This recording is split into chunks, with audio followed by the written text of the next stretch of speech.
Hi friends, welcome to our channel. இன்றைக்கி என்ன பார்க்க போகிறீங்கன்னா, நேற்று ஷார்ட்ஸில் பார்த்தது தான். நான் நேற்றே போடுறேன்னு சொல்லியிருந்தேன், லாங் வீடியோவில் போட முடியல, டைம் இல்லை.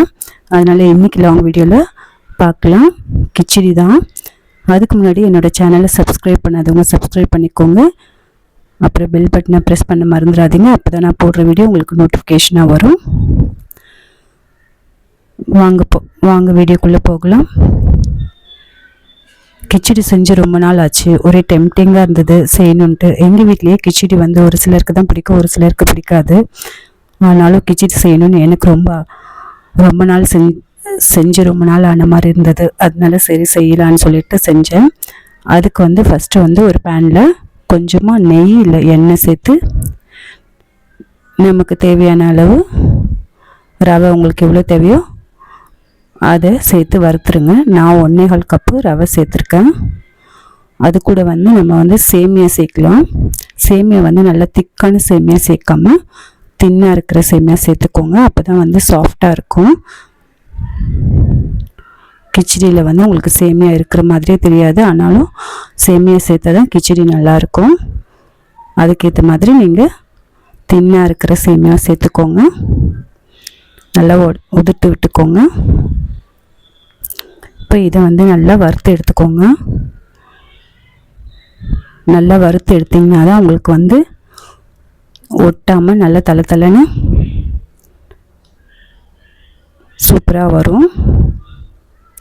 கிச்சடி தொட்டாவே நல்லா சாஃப்டாக அப்படியே நாக்கில் வழுக்கிட்டு போகிற மாதிரி இருக்கும். அந்த மாதிரி இருக்கிறதுக்கு தான் நம்ம இந்த மாதிரி எண்ணெய் இல்லை நெய் சேர்த்து நல்லா வறுத்து எடுத்துட்டு ஒரு பிளேட்டில் மாற்றி எடுத்துக்கோங்க.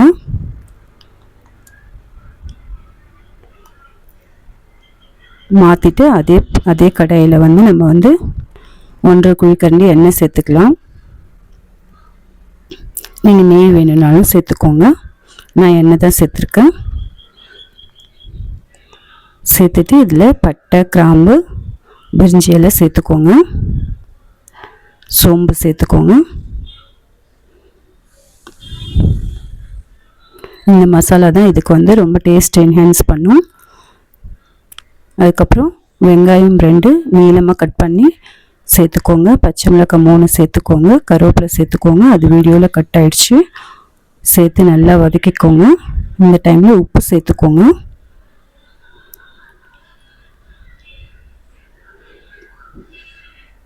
தேவையான அளவு உப்பு சேர்த்துக்கோங்க. மஞ்சத்தூள் சேர்த்துக்கோங்க.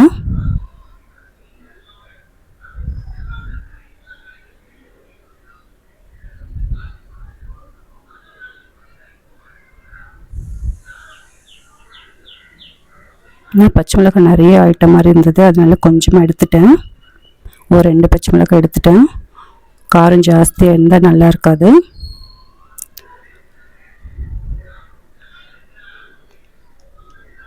இப்போ இந்த டைமில் மஞ்சத்தூள் சேர்த்துக்கோங்க. மஞ்சத்தூள் சேர்த்துட்டு உங்களுக்கு என்னென்ன வெஜிடபிள் பிடிக்குமோ அதெல்லாம் சேர்த்துருங்க. நான் கேரட், பீன்ஸ் மட்டும்தான் எடுத்திருக்கேன். நீங்கள் பச்சை பட்டாணி சேர்த்துக்கலாம், உருளைக்கிழங்கும் சேர்த்துக்கலாம்.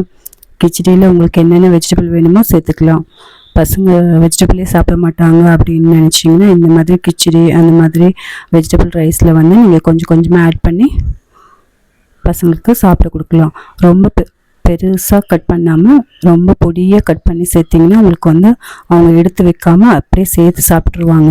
இப்போ ஒரு தக்காளியை பொடியாக கட் பண்ணி சேர்த்துக்கோங்க. சேர்த்து நல்லா வதக்கிக்கோங்க. எப்பவுமே வெஜிடபிள் நீங்கள் பெரிய பெரிய பீஸாக கட் பண்ணாமல் நல்லா ஸ்மால் சைஸாக பொடியாக கட் பண்ணிங்கன்னா பசங்க எடுத்து வைக்காமல் அதோடு சேர்த்து சாப்பிட்ருவாங்க. அந்த மாதிரி பண்ணுங்கள். இப்போ மஞ்சத்தூள் சேர்த்தாச்சு. சேர்த்து நல்லா வதக்கியாச்சு. தக்காளி நல்லா தோல் பிரிஞ்சு வர அளவுக்கு நல்லா வதக்கிக்கோங்க.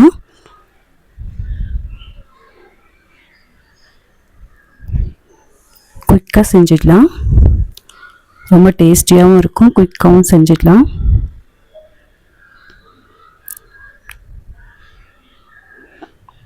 இது வதங்கிறதுக்கு தான் டைம் எடுக்கும்.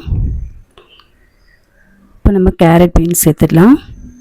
இந்த மாதிரி பொடியாக கட் பண்ணி சேர்த்துக்கோங்க. வேகிறதுக்கும் ஈஸியாக இருக்கும், நமக்கு கேஸும் மிச்சமாகும். நீங்கள் இதை கூட குக்கரில் வைக்கலாம். ஆனால் எனக்கு குக்கரில் வச்சா பிடிக்காது. அதனால நான் கடாயிலே செய்கிறேன். குக்கரில் வச்சா எனக்கு பிடிக்காது. நல்லா வதக்கிட்டு நம்ம 1.25 கப்பு வந்து ரவை சேர்த்துருக்கோம், கொஞ்சமாக சேமியா சேர்த்துருக்கோம். அப்போ வந்து நம்ம 3 கப்பு 4 கப்பு அப்படி எக்ஸ்ட்ரா 1 கப்பு சேர்த்து தண்ணி 4-4.5 கப்புக்கு வந்து தண்ணி சேர்த்துக்கலாம். ஏன்னா நமக்கு நல்லா வெந்து தலை இருக்கணும். அதுக்காக வந்து 4 கப்பு இல்லை 4.5 கப் கூட சேர்த்துக்கலாம். காய் நல்லா வதங்கிருச்சு. இப்போ வந்து தண்ணி சேர்த்துடலாம். தண்ணி சேர்த்துட்டு நல்லா காய் வேகிற அளவுக்கு கொதிக்க விட்டால் போதும். காய் நல்லா கொதிக்கிற டைம் தான் நமக்கு டைம் எடுக்கும். அதுக்கப்புறம் வந்து ரவையை கலந்துட்டு நம்ம நல்லா வந்து கொஞ்சமாக இறக்கும்போது நெய் சேர்த்துக்கோங்க. சேர்த்து நல்லா கலரி விட்டு தலைன்னு இறக்குனிங்கன்னா சூப்பராக இருக்கும்.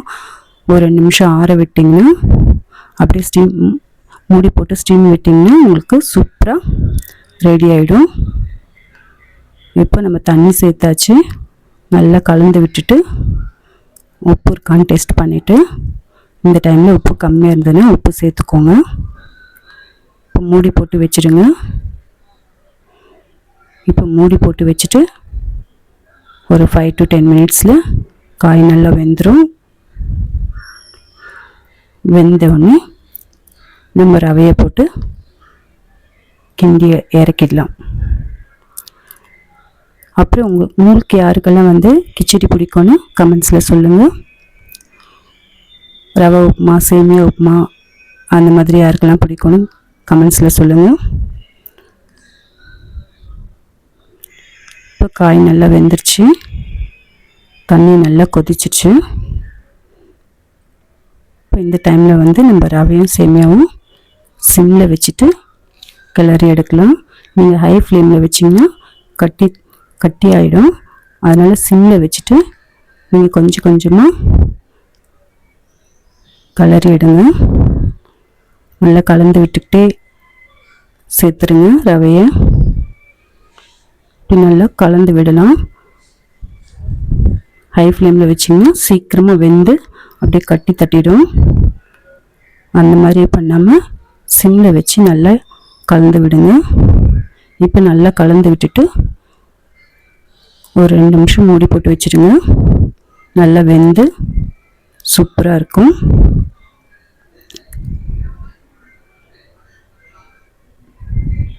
ஒரு 2 நிமிஷம் மூடி போட்டு வச்சுருங்க. நம்ம ரவை உப்புமா செய்கிற மாதிரி தான் இருக்கும். ஆனால் ரவை உப்புமா ரொம்ப லைட்டாக சப்புன்னு இருக்கும். இது நல்லா டேஸ்ட்டு. மசாலாவும் நம்ம பட்டை கிராம்புலாம் சேர்க்கறதுனால இது வந்து நல்லா மசாலா மாதிரி நம்மளுக்கு பிரியாணி மாதிரி டேஸ்ட்டு சூப்பராக இருக்கும். பாருங்கள் நல்லா வெந்துருச்சு பாருங்கள். எண்ணெய் நல்லா மேலே பிரிஞ்சு வருது பாருங்கள். இப்போ இந்த டைமில் நெய் சேர்த்துக்கலாம். நான் நெய் சேர்க்கல, நீங்கள் வேணும்னா சேர்த்துக்கோங்க. நான் நெய் எண்ணெய்லாம் கம்மியாக தான் சேர்ப்பேன். உங்களுக்கு நல்ல டேஸ்ட் வேணும்னா இன்னும் கொஞ்சம் நெய் சேர்த்துக்கோங்க. சால்ட் மட்டும் நான் கொஞ்சம் கம்மியாக இருக்கும், சால்ட் மட்டும் தூவி விட்டுருக்கேன். பாருங்கள் நல்லா வந்துடுச்சு பாருங்கள். இப்போ இந்த மாதிரி தலைன்னு வெந்து வரும்போதே நீங்கள் ஆஃப் பண்ணிவிடுங்க.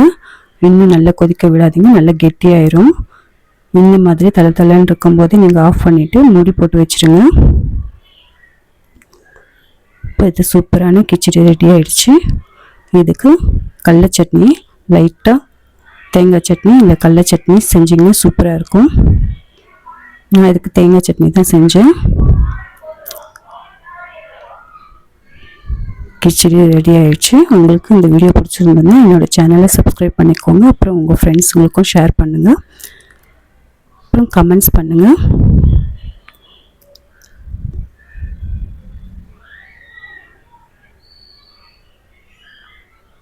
அவ்வளோதான், ரெடி ஆகிடுச்சு. இப்போ ஒரு 2 நிமிஷம் மூடி போட்டு வச்சுருங்க. மூடி போட்டு வச்சிங்கன்னா அதுவே உங்களுக்கு வெந்துடும்.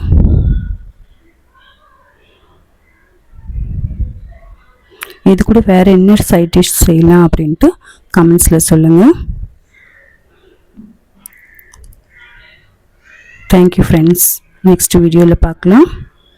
தேங்க்யூ.